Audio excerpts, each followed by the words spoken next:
কারো জানা মতে যদি বঙ্গবন্ধু ছাড়া আর কি কোনো কম্বলদাতা থাকে, আমি একটু বলবো দয়া করে যোগাযোগ করবেন, বুঝলেন।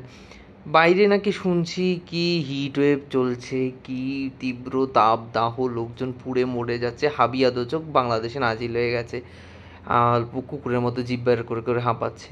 না আমার ঘরে না আমি বেশ জমে যাচ্ছি ঠান্ডায়। আমি খাবার জন্য পানি এনে রেখে গিয়েছিলাম, ভাত গরম করে এসে দেখি যে পানি তো জমে বরফ হয়ে গেছে। মানে পানি লোকে নাকি পান করে, ওটা নিয়ে বেশ কিছু তার কি ভুল ধরে যে পানি তো পান করে খায় না। আমি খাচ্ছি, আমি পানি চিবিয়ে চিবিয়ে খাচ্ছি, কারণ পানি তো বরফ হয়ে গেছে। এছাড়া মানুষজন নাকি বলছে যে হিট ওয়েভে তারা টিকতে পারছে না, ঘাম বেরিয়ে যাচ্ছে, জন্ডিস হয়ে যাচ্ছে। আমার এখানে হাইপোথার্মি হয়েছে, নিউমোনিয়া হয়ে যাওয়া জোগাড় হচ্ছে, কই জায়গা কোথাকার জন্ডিস।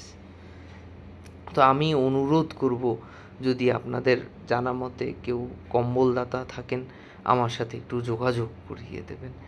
কারণ শীত চলে গেছে শুনেছিলাম, তো ওটা বিশ্বাস করে ফেব্রুয়ারি চলে গেছে, আমিও কম্বল ফেলে দিয়েছিলাম। এখন যা দেখছি এই শীতে না আসলে টেকা যাচ্ছে না। আমার মনে হচ্ছে খাটের তলায় পেঙ্গুইন ইয়েতি বেরোয় আসবে, যে পরিমাণ ঠান্ডা এই জায়গাটায়।